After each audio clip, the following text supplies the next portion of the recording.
And then, of course, we get to the Sugar Bowl, the last playoff game of the night. The game everybody's waiting to see, the Sugar Bowl, which is going to be Notre Dame against Georgia. I think it's a 1-point spread, 2 or 3 point spread. I think Notre Dame is favored in 65% of the folks picking because, well, not stupidity, but you also have Gunnar Stockton, who is going to be who is the backup quarterback. You know that Carson Beck's entire arm was obliterated thanks to a bad series of play calling. And he is now undergone UCL surgery, so he's out. So now you have Gunnar Stockton, who is like Mr. Georgia football. Like, he is the quintessential hometown hero from Rabun County, Georgia, which is 700 people. He set all of the Georgia records and all of these things. But Kirby Smart had something interesting to say. He said, I think the players play harder with him in there. He raises the skill sets of the players around him. Interesting to say right after your starting quarterback decides to opt out, not really opt out, have the surgery. He was opted out. What you talking about? Have the surgery and declare for the draft. This Gunnar Stockton, of course, now that he's the starting quarterback, all of the stuff comes out. And yes, Nick Saban's like, oh, he's from Rabun County, Georgia. I've known this kid since he was 7 years old. I recruited him to come to Alabama. Yeah, he was that dude. He was that dude in high school. He was that dude. I think he did a good job of hiding him.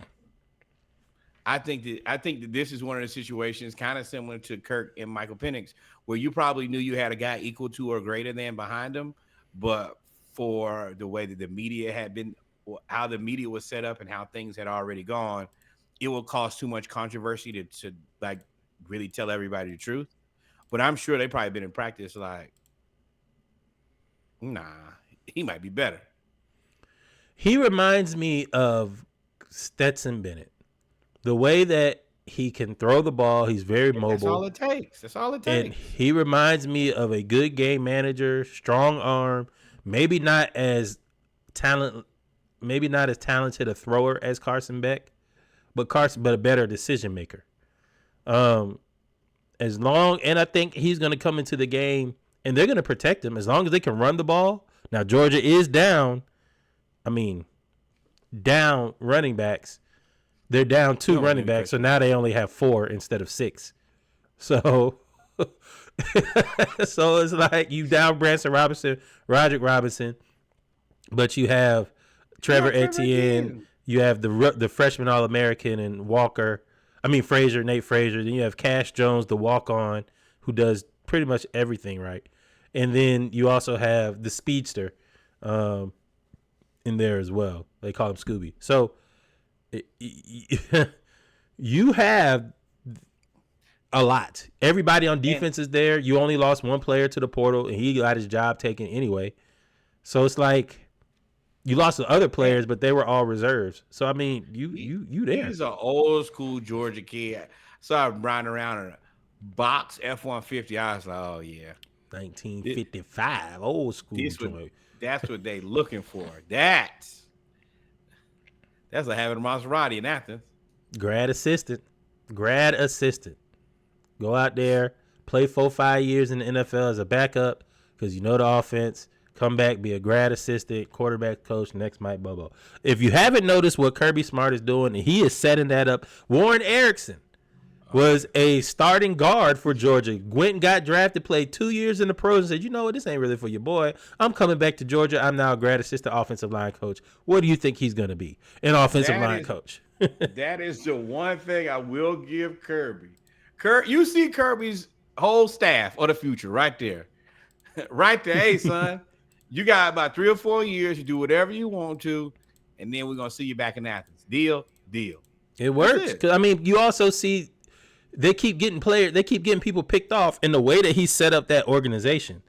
When you think about it, he set up what Muschamp as a come in, come out, fly by night type of coordinator because of his son playing, so he's an analyst. But now his son's season over with, so he back with Georgia. Was right back for the SEC championship. Came right back for the Texas game.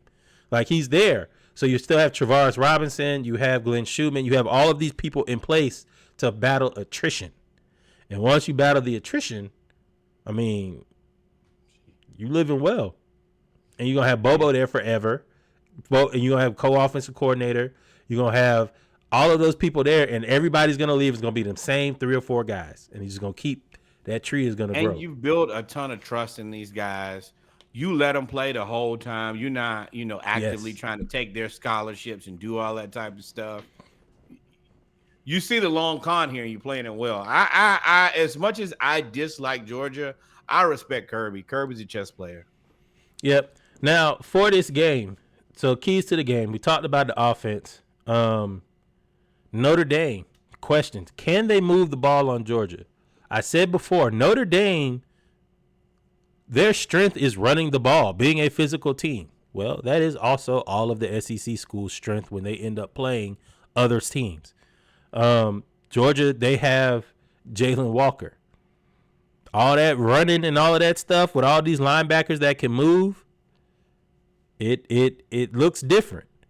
Now, if Notre Dame can throw the ball, if Notre Dame cannot be one-dimensional, they'll have a chance. If they become one-dimensional and they can't do anything, man, I don't know if I would. I mean, that's like picking somebody, a one-dimensional team to play against Alabama in their heyday, or Florida in their heyday, or LSU in their heyday. Like, you can't do it. That's exactly what I see when I look at Notre Dame. I look at an SEC team with no skill position, with no skill players. That's really what the difference is. Like, and really just like the receiver, elite, fast tight end, that really is the difference. But they're strong for sure, and they don't mind being physical, which is characteristics of SEC teams. But I just think on the outside, I don't think that they're talented enough, and I think that is where. If I'm Kirby, I'm testing you early and often. What? Deep pass, sweep right, sweep left, play action. Like I'm putting pressure on you the whole first quarter. I'm trying to send you back to South Bend mid-game, my boy. I would not mind embarrassing you fully. That's a good thing, though. That's a good thing, though, because you want to get up so that you could run the ball and ball control with your backup quarterback. That's what you want to do. Right.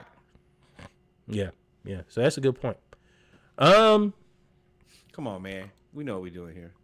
Both picking Georgia. I think this will be the best game of the day by far.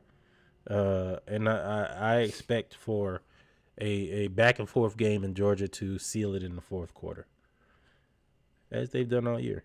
Wait, hold on. What should they do? Like, follow, subscribe. Thank you, my friend. We in for it.